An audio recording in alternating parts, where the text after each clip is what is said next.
Hey, quick little spoiler warning. Besides just the obvious spoilers for the first half of Toll the Hounds, I accidentally spoiled that a character may or may not appear in the sixth novels of the Malazan Empire book.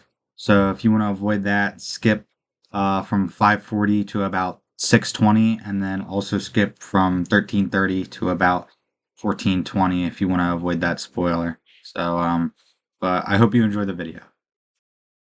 Hello, I'm SB Moores, and today I wanted to give my thoughts on Toll the Hounds so far as I've gotten, which is about the halfway point.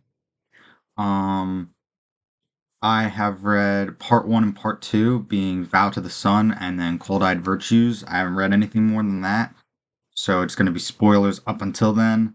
So if you're also reading it and you're not completely done, but you're past that point, or if you're also at the halfway point, feel free to watch. You won't get spoiled on stuff later in the book. As you can see, still not that far from it. But I just wanted to talk about it because this has been one of the most interesting Malazan books. Maybe it's just for the fact that I've started making posts about it now, so I've been thinking about it a little more in those kind of regards. But this book is very different from any of the others. And I always think the Malazan book I'm reading at the time is the most interesting. Like when I've read Reaper's Gale, I was like, oh my god, this is the greatest thing ever. And then when I read Bone Hunters, I was like, oh my gosh, this is the greatest thing ever.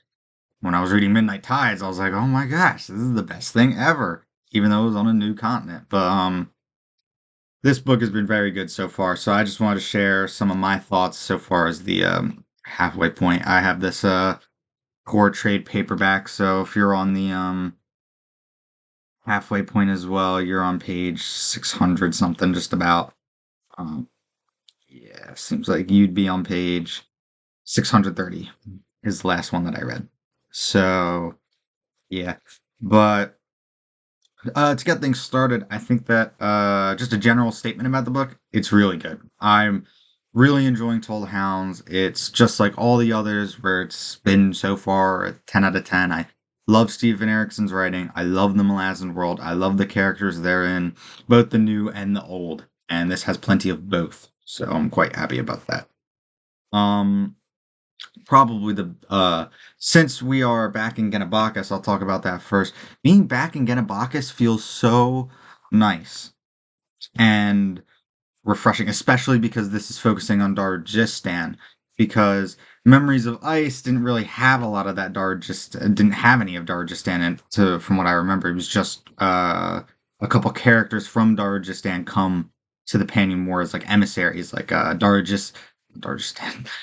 Rupe was the emissary for Dargistan, if I'm not mistaken, or the ambassador for the city. Just some random Phoenix and regular, but as we know, he's not very random. He's a fairly important individual. So I'm glad to be back. I'm glad to be back in Dargistan specifically. It's been a couple of years since we since the Fiete at the end of Gardens of the Moon, and that's what this book kicks off with. The Getaron Fiete, Fete, um, which I the city feels so alive. Dargistan is unlike any of the other cities. Letheris is very real feeling. I really enjoyed Capistan during the siege. I mean, I guess that's more the siege than Capistan itself, but I enjoyed all of that. And Black Coral throughout this book has felt very interesting. But Dargistan, especially with this festival, feels so alive to me. When I imagine it, um, I'm kind of at like a low point on the ground looking up at this sprawling cityscape that has fireworks going off and blue flame lanterns as it is, and then there's people just revelries everywhere, and it's a sprawling massive city that you might see in like um some fantasy animated shows like maybe The Mighty Nine or something like that. Although more unique than any of those, because those feel like generic cities. This feels Dargistan feels very much alive to me. Um, and I really enjoy it, and I'm very happy that the book started out with the Getarum Fiete. And I thought it was very interesting that we decided to start off following Chalice de Arle, who is now Chalice Viticas. I thought that was a very interesting start to the book. I immediately suspected that it would have a lot to do with Cutter, because I read the dramatis personae before I start the book, so I automatically knew Cutter was back, and there was going to be a lot to do with that. I would like to point out that all right. We at the halfway point. You know if you've read the book, we still don't know anything about the prologue. What happened in it? I'm still confused as to whatever that situation was. That random town and those dogs killing each other, and that little girl and that man, and then those other people showing up. No clue what that's all about. Still, so I can't really speak much on that. But I will say it's a very interesting prologue, and I feel like it'll probably be very good in retrospect when you actually know what was happening and who was there. Um, One part I did enjoy about the prologue, though, is seeing Krupe, Karul, and Fisher Keltath all together. And that's the second thing I'll talk about. My thoughts are going to meander throughout this, so beware. But I really enjoy the fact that we see Fisher Keltath because, man, oh man, I have been waiting and waiting for this guy to appear. I didn't know if he was going to appear. I made a post to the Malazan subreddit a while ago asking if he's in any of the books, and I think someone told me he's mostly in a sale, the final Ian C. Esselmont book of the novels of the Malazan Empire, which I have. I have right there. I have the first three, and I've read Knight of Knives already. So, but I'll get to those eventually. But I was really surprised to see Fisher labeled as a bard. And I was like, oh, Fisher is Fisher Keltath. I didn't think that was a mystery of any kind to anybody. I mean, I don't think anybody saw Fisher and was like, oh. But honestly, I could still see that having been the case or being the case that we don't really know. Maybe Fisher and Fisher Keltath are two people in one body, kind of like how it seems Krupe is with Karul, or how Apsalar was with Cotillion for a while. But I think that he just uses Fisher from time to time for publishing purposes and to introduce himself.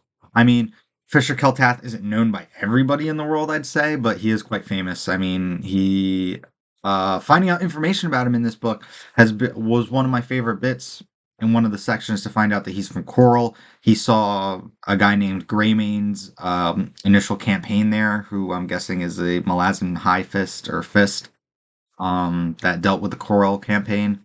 But that was really interesting to me. Find out that, and we already know that this guy knows some strange lore. I mean, he wrote Animandaris about Animander Rake, and I feel like I mention this every time I make a post on the subreddit or post on here, and I have to talk about Animander Rake.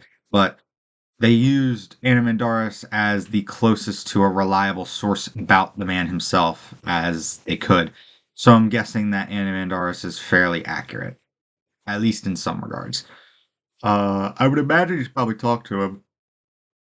Maybe. Or maybe he's just really good historian secretly. But that's something that's really interesting is that a lot of the epigraph poems and excerpts and things that you see are from characters that we'll never see, characters we don't know anything about. Like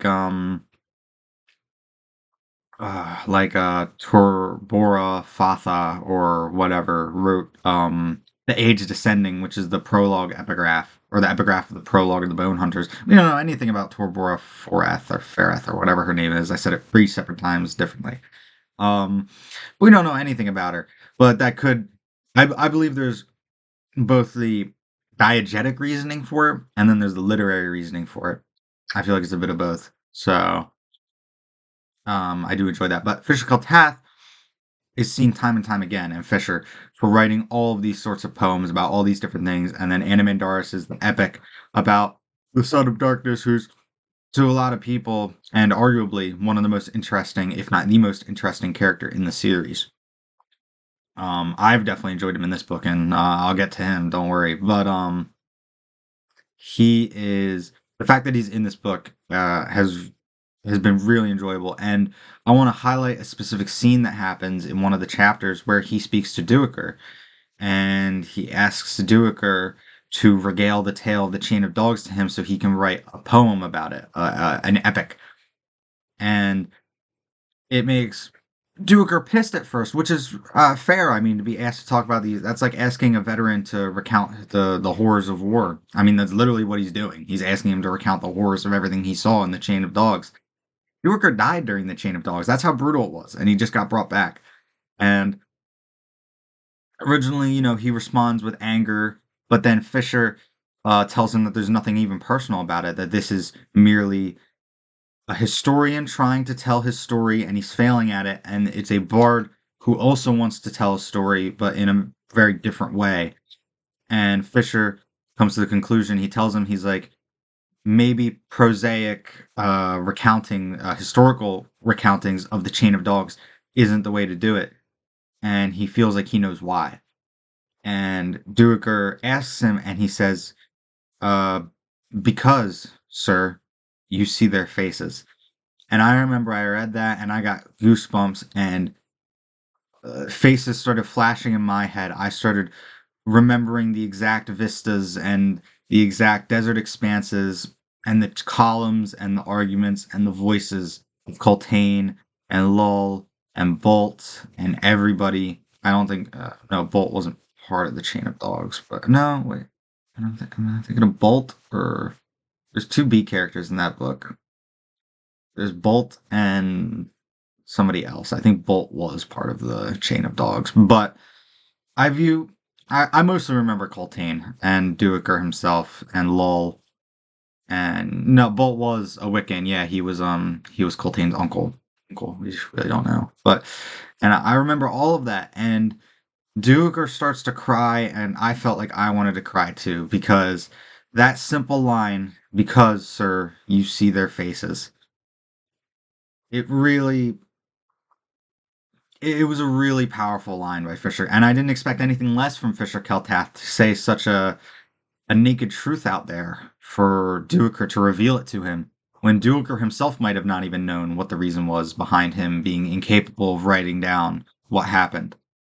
And I'm really excited. I really, really hope that at some point in this book we get to see that recounting of the Chain of Dogs in poetic form from Fisher Keltath, because I feel like it would be really beautiful, really well done. And I like another line he says, where he says that we're not going to even try and pick apart other people's minds, because that's part of what Duiker was trying to do. It's part of what, historical things try to do. You try and worm your way into other people's thoughts and write down what you think they were thinking. And that made it hard for Duiker, because he knows these people, or he knew these people. He sees their faces, he hears their voices. It would be really difficult, in my opinion, to claim that you knew what somebody was thinking for such a horrific event as that. So I thought that was a very good line by Fisher Keltath, and I like how he said, "We won't tell people what they were thinking, we will show it in their actions," which is all you can do, because those are undeniable truths, what they did versus what they were thinking. You can't know one, but Duiker saw the other. Um, and I really enjoyed this. It was one like that ending to that chapter, that vignette was just beautiful. And then Duiker starts crying, and he asks him, he says, "What's your name, Bard?" And he just goes, "You can call me Fisher." And I was thinking to myself, I was like, I wonder if Duiker's going to realize that he's talking to Fisher Keltath, and I didn't know if there was going to be a reaction to that. There was not, at least one that we saw. Maybe Duiker had some internal monologuing, or maybe it hasn't happened yet, where he's like, "Oh my God, this is Fisher Keltath. He's legendary. He spans continents. This guy's writing." And you know, spoilery as it is, I'm gonna have to add a spoiler warning for that now. I might retroactively go and add that back. Um, Minor spoilers for a sale, I guess, is that Fisher Keltath is in it. Um, but if he's there, that means he's spanning continents. And he even mentions that it's an accident that he's there with Duiker. Complete mistake. But going beyond that, it's really nice to see all the old soldiers again. Ansi, Picker, Blue Pearl, um, Blend, and Mallet. And I really enjoyed that part. That they're all back together. Definitely reassuring to see them. And the opening of that book, immediately they're getting all the food and stuff ready for the Fiette, their own celebration back at Carul's bar, and they're being chased by assassins, the Assassin Guild. Very sad. I think everything happening with the Assassin Guild is very interesting. I don't have too much to say on it because there hasn't been very much about it really. But the fact that Vorkan's back and Ralph Nam is very cool, and I like the interesting. I kind of forgot about it. That interesting idea that Ralph Nam has. That's very. He's like the antithesis of the Claw. He believes that assassination is sort of an art, and that there's a way to do it, and that is without magic, using a Tatterall and whatnot. I mean, as we saw in the first book, he sprinkles himself with a Tatterall everywhere. I think he consumes a little bit of it too. I forget if he does that, but um, it was really interesting to me that that was a whole thing. Um, that's the different ideologies of the assassination, and ideologies of assassination is probably a really bad thing, but or is probably a really bad thing, or is a bad thing. I gotta stop saying probably. It's making it sound like I don't think assassination's a bad thing, but it is fantasy. So we're gonna see assassinations, and it's real things that have happened throughout real history. Assassinations are a real thing. It's very sad, but it's really epic in this fantasy world. And I really like the assassin plot lines with Clan Mekar and now Ralph Nam and Cutter a little bit. And that's another aspect. I really enjoyed Cutter's reunion with Ralph Nam right outside of the Phoenix Inn, which is a scuffle followed by Ralph Nam being like, "This is the same city I was in," and he's like, "Oh, look at what you've done, boy. You did exactly what I told you not to do." And I think the Phoenix Inn regulars are some of the most likable characters in the series because they're so not all of them are good people. I mean, you could have very easily and very rightfully argue Ralph Nam's not a good person because he's an assassin. He kills people secretly. He's not. He doesn't even do it honorably with being a soldier. Um, and yet he's so likable because of the way him, Prupe, Cutter, Murillo, uh, Cole, and all of them interact with each other, and it's just really wonderful. And I really enjoyed the Phoenix and Regulars. It was really happy to go back to them. And then speaking of Krupe, probably the most important thing in my opinion for this book, I focused entirely on the Darajistan chapters so far. I'll get to the Black Coral and Lamatath Plains chapters in a second, but um the narration of this book is done by Krupe, which is very different from any of the other books. I mean, there's been vignettes. Obviously, most of the series is written in like a third person omniscient POV kind of way, where there's a narrator and he narrates from somebody's perspective, but he also is omniscient, so he knows everything that's happening and everything that could happen. But he's unreliable at times. He doesn't tell you everything all the time. Sometimes, and he tries to use descriptions based off of what other characters are what the character he's following would use, like the same things. Sometimes it feels mocking and sometimes it feels right. Either way, it's very cool. But I really enjoy that aspect of the story, and Krupe's personality definitely bleeds through. I really enjoy some of his descriptions of certain characters. There's one point where he talks about Gaz, the fingerless killer, stalking the Gadrobi district, and he says something like, "And now look upon this man, this fingerless man who beats people to death in alleys every night so that he does not beat his own wife." Or that's a vibe that I remember getting in one of his descriptions. And it's very interesting, and I really enjoy Krupe's description of everything happening in Darajistan with that. And Gaz's plotline in particular is very interesting to me. The concept of a man that is so just violent for very small, almost inconsequential reasons, and then you really think about it, and it's like, wait a minute, this guy's just a brute. He's a bully for no reason. I mean, you could argue he's had a bad life. He's a poor man. They're not particularly rich. He doesn't like his wife, it seems, and it seems he doesn't like his wife. And like I said, he's beating people to death to stave off his own desire to beat her to death, which is brutal. Obviously, there's also that little more magical aspect that's going to come into his story because he consecrated ground by spilling blood. But the descriptions of people that he's killed are brutal. You know, those brutal lines of strange, pulpy um injuries that he's leaving on them with his knuckled, fingerless hands. Really creepy. Very strange stuff. Really good plot line though. I really enjoy it. And Thordy doesn't get talked about very much so far, but I can only imagine what she's doing in that garden. But moving now to a different to the other plot lines going on in the Lamatath Plains and Black Coral. Animander Rake is so good because he is kept far, but we also learn a lot about him in this book. And there's also been a lot of lore revelations, especially with the Teist Andy because of Endesilan's or is it Spinok Durav's? It's one of theirs. They keep remembering and we're getting flashbacks to what happened in Curled Ghislaine that caused the Teist Andy to be pushed away by Mother Dark. And it's really interesting. We still don't really know what happened. I think we've kind of gathered that there was a civil dispute going on in the realm. I own the first Carcanus book right there, but I have yet to read it. But obviously, I'm gonna read it after. I'm reading everything in relative publication order. I was supposed to read Return of the Crimson Guard before Toll the Hounds, but I just couldn't bring myself to. I needed to know why the hounds were being told, or why we were being told to toll the hounds. I needed to know, and I'm glad that I did because this book has been rightfully amazing.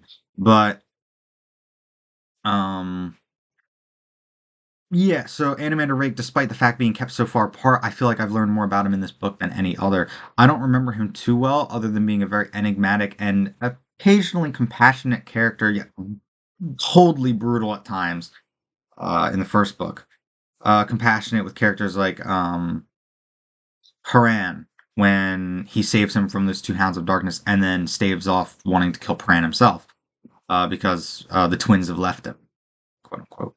Um, And then I like how Paran has to kind of keep it on the down low. The kind of don't let him know that I entered your sword and actually let something escape because I mean that would have crazy ramifications. I mean the amount of people that are stuck within that sword. I think it's mentioned there's dragons, there are ascendants, and there are elder gods in that sword. I mean, in the first book, Paran talks to Draconus, who we know from the prologue of Memories of Ice is an elder god and is also the one who created uh, the sword. He created Dragnipur or Dragnipuri.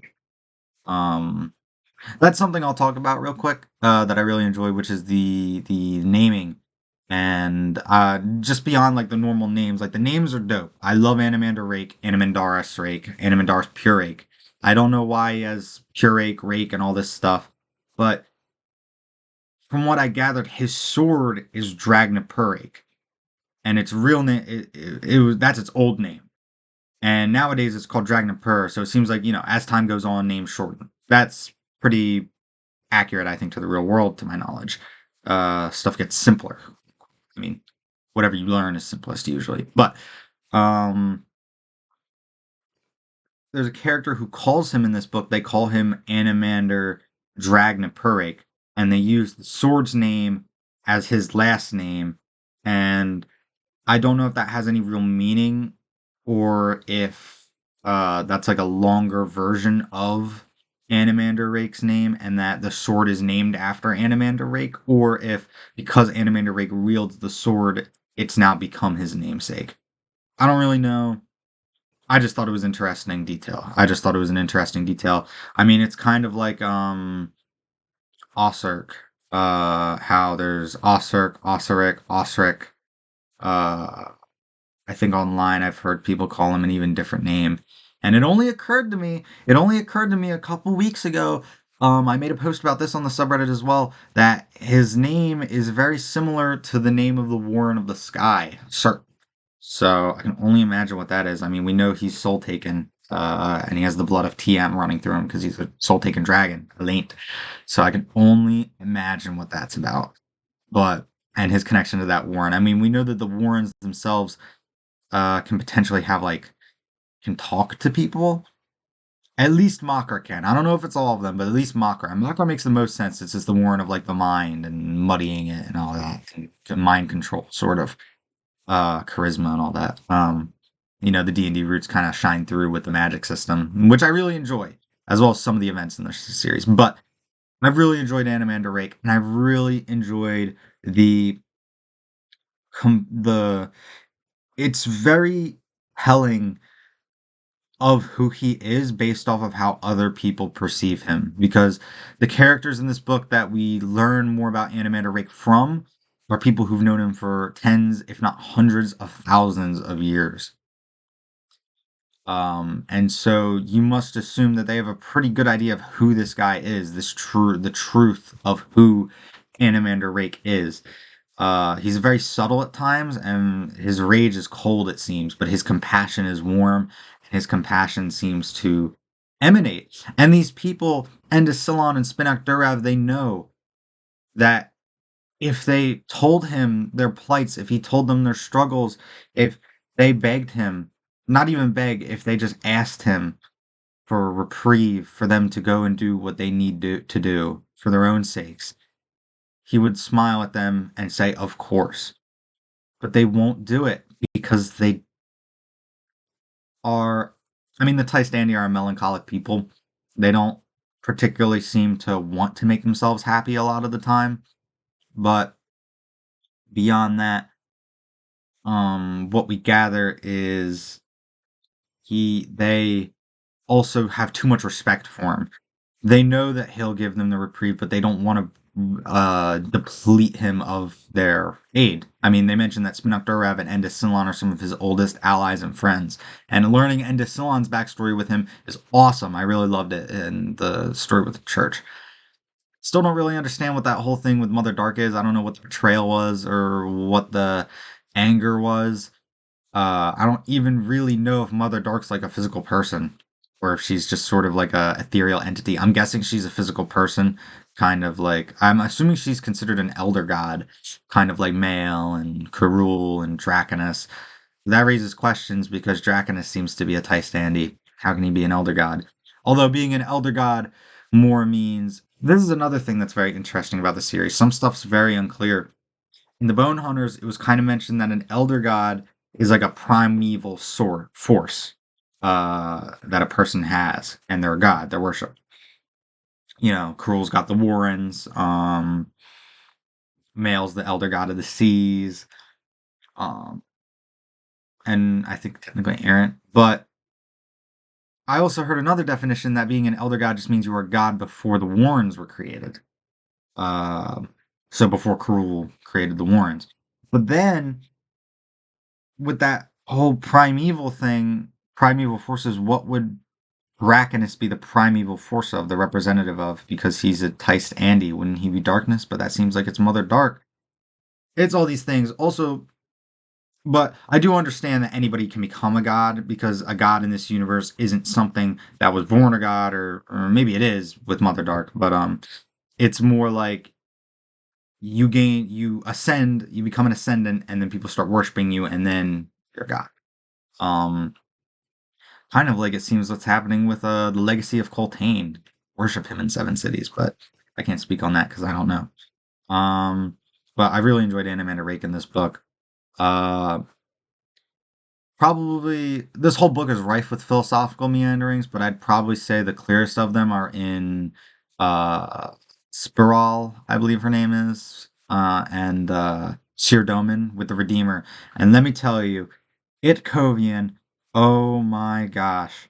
Finding out that he's worshipped as a god was, I don't know if it was warming, but I was like, I'm glad he's not forgotten. I'm glad that Itkovian wasn't just done and then he was done.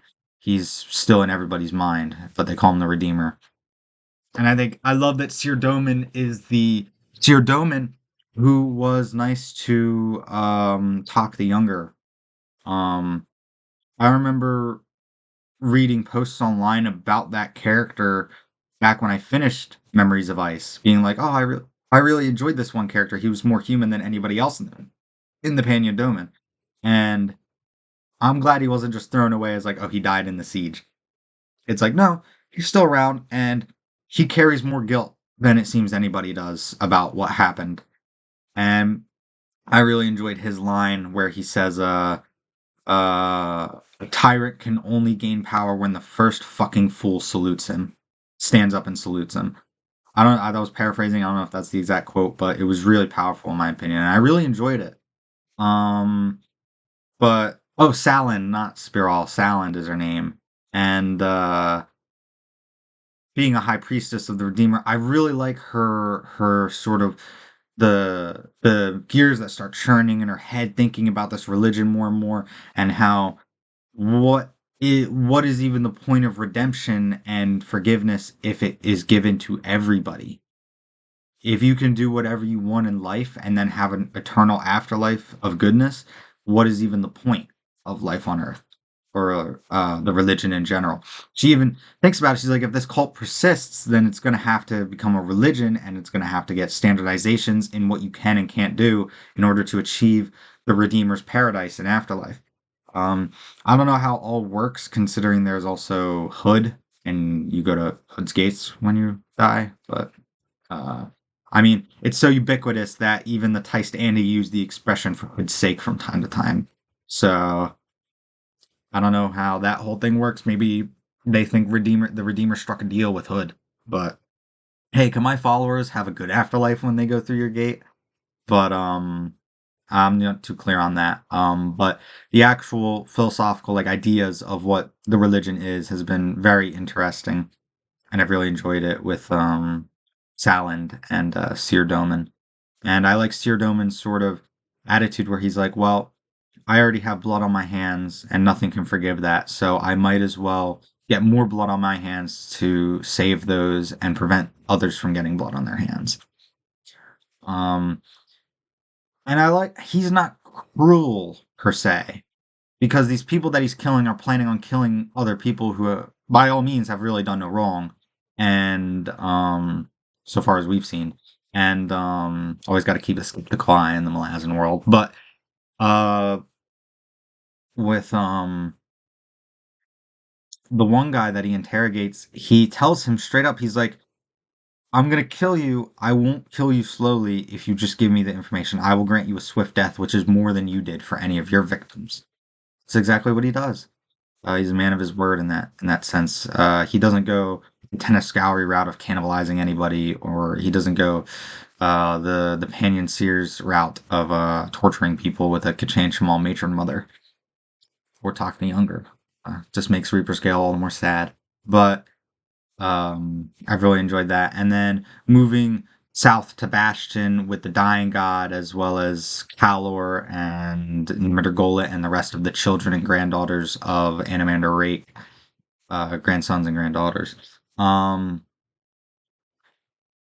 I've really enjoyed Nimrod Golet. He's been one of the best characters throughout the book.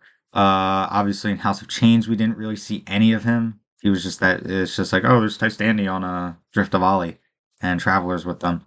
I'll get to Traveler, but then it was like, oh, we got and the Bone Hunters, or not the Bone Hunters. It's like, oh, the people from Drift of Ollie are here now with the Bone Hunters. That's cool. And then it goes, oh, in Reaper's Gale, it's like, oh, these characters have a little more to them. And it was interesting seeing that Nimader's like their leader now that Andarist is dead, but he's struggling with that whole situation with Fade. And then we finally get to hear it, and Nimader Golet's finally like a main character in the book. And his has been one of the most enjoyable plots. I was a little bored by it at first, but his struggle with his identity and his purpose in the world and what it means in the world around him, what it is. And his whole struggle with being the leader, besides Clip. Clip's an asshole, so who cares? I don't like Clip, but every time I hear chains spinning in real life now, which I don't know how often that is, but I'm just gonna think of Clip and I'll be like, ugh, bastard.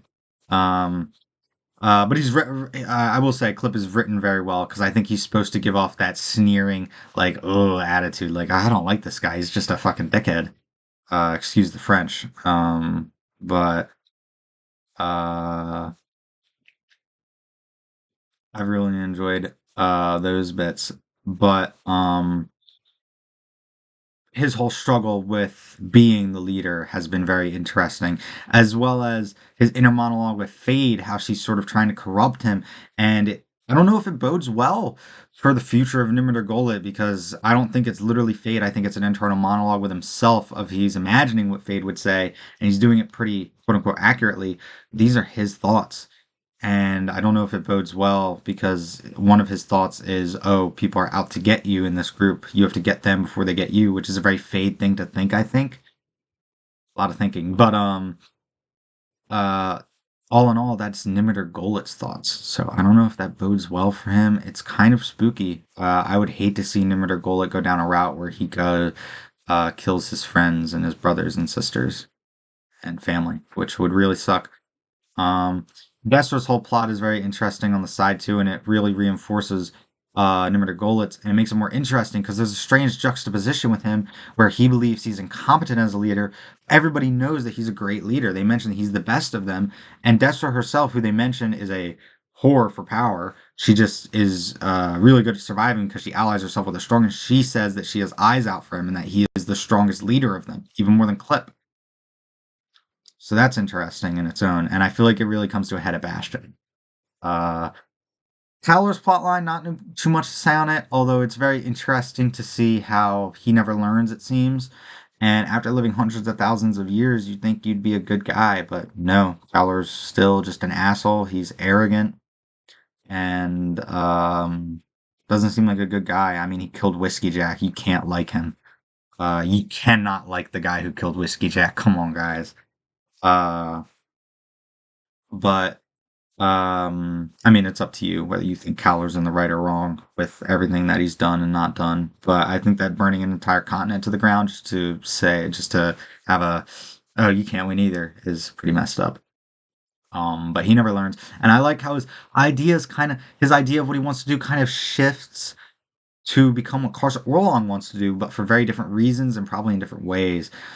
Because Karsa Orlong wants to destroy civilization all around the world, but so does Cowler now. Because Cowler's ideology is my curse is that I can't sit on a throne forever, but what if there's nobody else around me on my throne? Kind of like what happened at Jakaruku. So, or what became the Imperial Warren. So, that in and of itself is a really interesting idea, and it's weird how that kind of developed. So I wonder if that's going to be finished in an ENC Asselmont book, or if that's going to be something finished up in this book. I don't know. I've heard that Cowler's in both series, but I don't know. But beyond that, Carson Orlong's story is very interesting. I really enjoyed his little plot with the captain who's roving the Lamatath Plains. Now his the Skathandi kingdom just falls in one day because of his magic sword.